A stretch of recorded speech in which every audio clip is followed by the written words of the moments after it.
हमारे साथ भाजपा के रमेश विधुड़ी हैं, जिन्होंने साउथ दिल्ली से अपना नामांकन भरा है। आप विधायक भी हैं, आप पर बीजेपी ने फिर से भरोसा दिखाया है, एमपी का टिकट दिया है। इस भरोसे पर आप अपने आप को कितना खरा पाते हैं?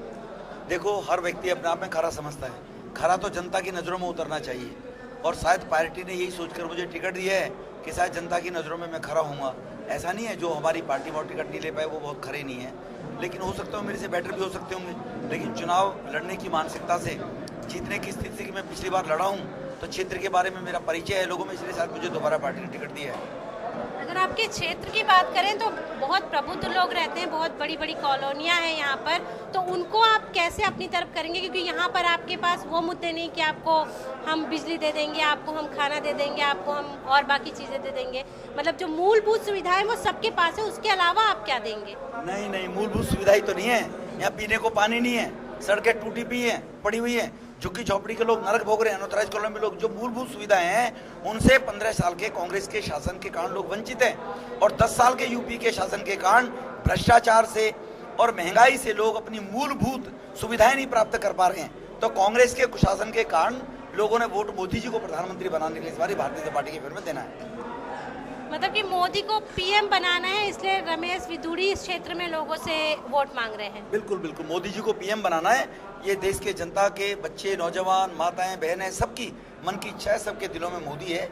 मोदी जी को पीएम बनाना है, रमेश विधुड़ी को वोट देंगे, अंक बढ़ेगा तभी मोदी जी पीएम बनेंगे। अगर 3 काम की बात की जाए कि रमेश विधुड़ी अगर जीतते हैं तो वो 3 काम सबसे पहले करेंगे, तो वो कौन से होंगे? यहाँ पर सबसे पहले चाहिए लोगों को अस्पताल।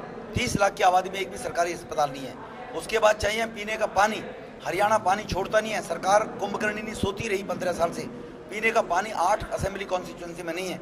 उसके बाद पानी की लड़ाई लड़ी जाएगी, हरियाणा से अपने हिस्से का पानी लेकर, और यहाँ पानी की सुविधा दिलाई जाए। तीसरा काम है बच्चों के पढ़ाई के लिए कॉलेज की व्यवस्था ही नहीं है। पूरी असम पार्लियामेंट कॉन्स्टिट्यूंसी में जहाँ 30 से 32 लाख लोग रहते हैं वहाँ को कॉलेज ही नहीं है। और आर्टिकल 21 के अंदर शिक्षा हर आदमी के, हर बच्चे का मौलिक अधिकार है, लेकिन मौलिक अधिकार तो है, सरकार ने चिंता ही नहीं की। कॉलेज यहाँ पर खोलेंगे। पानी का सवाल आप उठा रहे हैं, पानी पर जो एकाधिकार है आज की डेट में वो आप पार्टी का है, इसको आप कैसे नकारेंगे? एकाधिकार आप पार्टी का कहाँ से हो गया? आप पार्टी तो मैदान छोड़कर भाग गई। दिल्ली की जनता ने उन पर विश्वास किया था, वो मैदान छोड़कर भागे। नौटंकी करने के बाद उनकी क्रेडिबिलिटी, विश्वसनीयता पता लग गया कि जिस व्यक्ति ने बच्चों की कसम खाने के बाद भ्रष्टाचारी कांग्रेस से समर्थन बना लिया, उसी कांग्रेस को गाली देकर, तो वो प्रूव किया कि वो कांग्रेस की बी टीम है। इसलिए आम आदमी पार्टी का पानी पर कहीं कोई वर्चस्व नहीं है।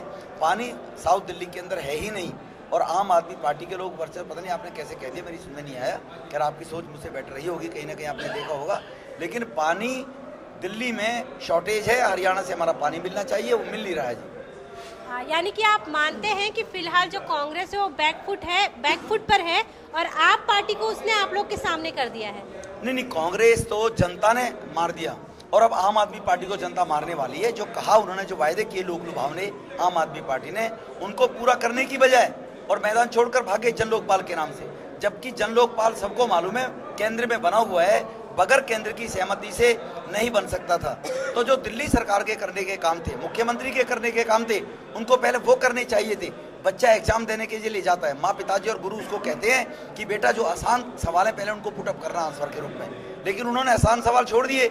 बजट में प्रोविजन लेकर आता बिजली का 50% इंतजाम कराने का, पानी 700 लीटर देने के लिए हरियाणा से बात करके हुडा से अपना पानी मांगता, 700 लीटर पानी होता।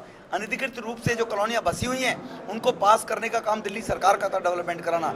झुग्गी झोपड़ी वालों को कांग्रेस की सरकार से जमीन डीडीए की लेने के बाद उनको प्लॉट अलॉटमेंट करने का सरकार का काम था। लाल डोरा बढ़ाने का दिल्ली सरकार का काम था। क्या कारण है कि कांग्रेस अच्छे से प्रचार नहीं कर रही? जितना दमखम भाजपा लगा रही है और आप पार्टी लगा रही है, उतना दमखम कांग्रेस नहीं लगा रही है इस बार। जब कोई तैरने वाला समुद्र तालाब में, नदी में तैरने वाला जब तैरता है और उसको लगता है किनारा बहुत दूर, और उसको लगता है पहुंच नहीं पाएगा, उसकी सांस हिम्मत टूट जाती है, तो अपना सब कुछ छोड़ देता है वो।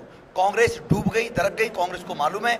और कांग्रेस के जो समर्थक टाइप के लोग थे जिन्होंने कांग्रेस पर भरोसा किया था, उनका उनसे भरोसा टूट गया, वो उनके साथ चलने को तैयार नहीं है, इसलिए कांग्रेस अपने आप हिम्मत हार गई।